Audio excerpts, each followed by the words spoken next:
ඉතින් මේකට ඔයාගේ PC එකේ කැමරාව ගොඩක් quality අඩු කැමරාවක්ද? ඒ වගේම ඔයාගේ laptop එකේ කැමරාව ගොඩක්ම quality නැති කැමරාවක්ද?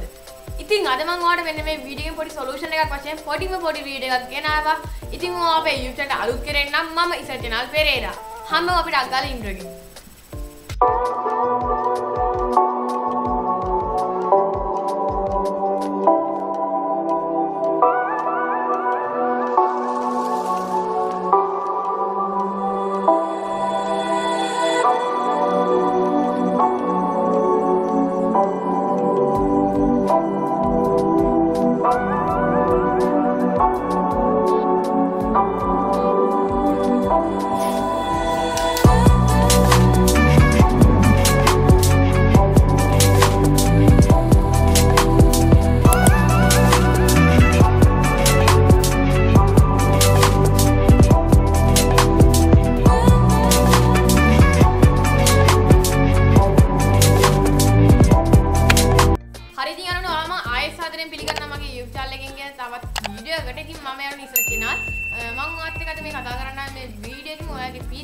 ලැප්ටොප් එකේ තියෙන කැමරාව ගොඩක් quality අඩු කැමරාවක් නම් කොහොමද අපි ඒක සාමාන්‍ය තරමකට නැත්නම් ඔයාගේ මොබයිල් ෆෝන් එකේ තියෙන කැමරාවට වගේ කොහොමද පොඩ්ඩක් quality කරගන්නේ කියලා.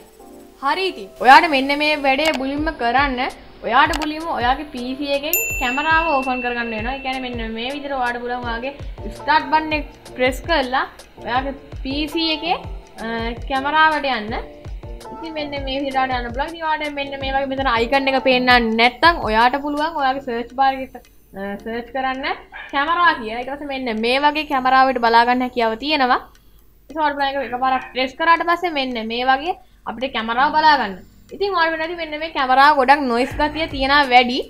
ඉතින් ඒක දාලා මුලින්ම කරන් තියෙන්නේ දැන් කැමරාව noise එක නැති කරගන්න ඕනට ඕනේ.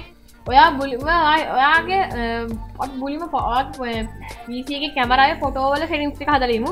ඒකට මුලින්ම කරන්න තියෙන්නේ මෙන්න මේ මෙතන තියෙනවා SD කියලා. ඉතින් මේ SD කියන එක එකපාරක් ක්ලික් කරනවා. අර ඊට පස්සේ ඔයාගේ මෙන්න මේ දැන් මම ඔයාලට මේකට උදාහරණයක් එක්සැම්පල් එකක් වශයෙන් මම මේකට අරන් තියෙන්නේ මෙන්න මේ පොඩි මල් පැලේ. ඉතින් මෙන්න මේ පැලේ තමයි මම ඔයාලට දැන් quality කරලා පෙන්නන්නේ තිබ්බට වඩා හොඳට. හරි.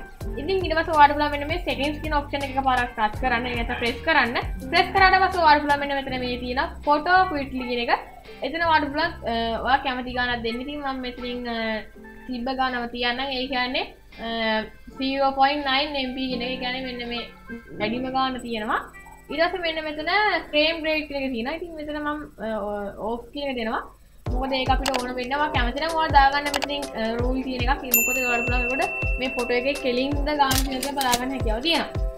ඊට පස්සේ එච්චරයි. ඊට පස්සේ ඔයාලට මම මතක් කරනවා ඔයාලා වෙලෙත් ඔයාගේ PC එකේ කැමරාව වැඩ කරන කෙනා නම් මෙන්න මේ pro mode කියන එක අනිවාර්යෙන්ම on කරන්න. ඔයාලා වෙනද දැන් pro mode නැති වුණා මේ දැන් noise ගතිය වැඩි.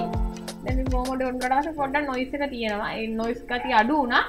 ඊට පස්සේ මෙන්න මෙතන මේ time lapse කියන එකක් දෙන්න. එතකොට ඔයාලට පුළුවන් දැන් මේ කැමරාව පොඩ්ඩක් quality එකෙන් තියනවා බලන්න. ඉතින් ඔයාම පුදුම වෙයි. මොකද ඔයාගේ PC එකේ කැමරාව තිබ්බ විදියයි දැන් කැමරාව තියෙන විදියයි ගැන. හරි ඉතින් මම හිතනවා ඔයාලට මම කියලා දුන්න වීඩියෝ එකේ කැමරාව කොහොමද quality කරගන්න විදිය තේරෙන්නේ නැති කියලා. ඉතින් මට වත් දැන් මතක් කරන් දිනවා මේ වීඩියෝ ඉරන්න කලින් ඔයා අපේ channel එක තාම subscribe කරලා නැත්නම් දැන්ම අපේ channel එක subscribe කරන්න. ඒ වගේ මේ වගේ වීඩියෝස් ඉස්සරහට ගෙන්න ගන්න ඕන නම් subscribe button එක subscribe කරාට පස්සේ ඊට හැපැත්තේ තියෙන notification all button එක අනිවාර්යයෙන්ම on කරන්න. එතකොට ඔයාලට පුළුවන් මේ වගේ වීඩියෝස් notification එක මාර්ගෙන් ගෙදරට නැත්නම් ඔයාගේ device එකටම ගෙන්න ගන්න. හරි ඉතින් අපි තවත් දවසක අලුත් වීඩියෝ එකකින් හම්බෙමු. මම ඉසර channel පෙරේරා.